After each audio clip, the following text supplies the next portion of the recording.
Hello বন্ধুরা, সবাইকে আমার চ্যানেলে স্বাগত জানাই। তো এই ভিডিওতে আমি রিভিউ করবো হইচইয়ের ভোগ সিরিজটি। তো চলুন আর সময় নষ্ট না করে ভিডিওটি শুরু করা যাক।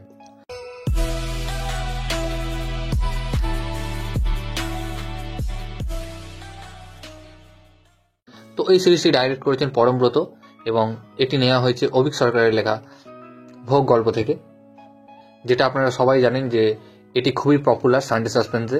পপুলার বলে পপুলার নয়, দারুণ পপুলার এবং ভালো একটি গল্প। প্রায় যারা সানডে সাসপেন্স শোনে সবাই শুনেছে গল্পটি। তো পরমব্রত এটা লাইভ অ্যাকশানে বানিয়ে কেমন করলো সেটাই হচ্ছে ব্যাপার। তো সত্যি কথা বলতে আমার সিরিজটি জমেনি এবং পরমব্রতকে উচিত তার ডাইরেকশন ছেড়ে দেওয়া। তিনি অ্যাক্টিংই ভালো করেন, অ্যাক্টিংই করা তার উচিত। আমার মতো একসঙ্গে দুটো কাজ না করাই উচিত। একটা কাজ করো, ভালো করে করো। কারণ সিরিজটি আমি দেখলাম, সত্যি বলতে আমার একদম জমেনি। তো এই সিরিজটি যেই জনরা থেকে বিলং করে সেটা হচ্ছে হরর থ্রিলার, যেটা এই সিরিজের মধ্যে একদমই ছিল না। এর থেকে বিক্রম ভাটের ভূতের সিনেমাগুলোই বেশি ভয় পাই আমি। এই সিরিজে আমি একদমই ভয় পাইনি কি ভয়ের কোনো মুহূর্তই ছিল না। যেটা আমি সানডে সাসপেন্সে শুনে ভয়ে আঁকড়ে গিয়েছিলাম, এইরকমই ব্যাপারটা ছিল, যেটা এই সিরিজে একদম ফুটে ওঠে না। এর মাত্র 6টা এপিসোড রয়েছে, সবকটা এপিসোডই এভারেজ, খুবই এভারেজ। সানডে সাসপেন্সের লেভেল তো ম্যাচ করতে পারেনি, বরং ভোগ গল্পটার আরও নাম বদনাম করেছে।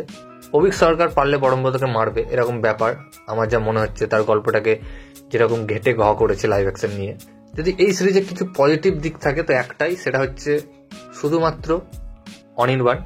তিনি একমাত্র তার অ্যাক্টিং দিয়ে সিরিজটিকে বাঁচিয়ে রাখার চেষ্টা করেছেন, যদিও শেষ পর্যন্ত তিনি সফল হতে পারেননি। শুধুমাত্র তিনি ভালো অ্যাক্টিং করে এই সিরিজটিকে দেখার মতো একটু হলেও বানিয়েছেন। এবং এই সিরিজে আমরা পার্ণ মিত্র এবং রজতাভ দত্তকেও দেখতে পাবো, তাদের কাজ ঠিকঠাক।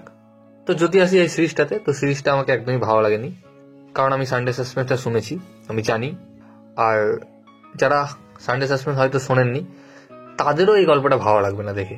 কারণ যে মানুষের মনের ভেতর যে একটা হরার একটা জায়গা করবে, যে ভয় ভয় ভাবটা আসবে, সেটা একদমই আসেনি।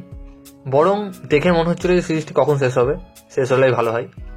কারণ এই সিরিজের গল্প সবাই জানে যারা সানডে সাসপেন্সের গল্প শুনেছে।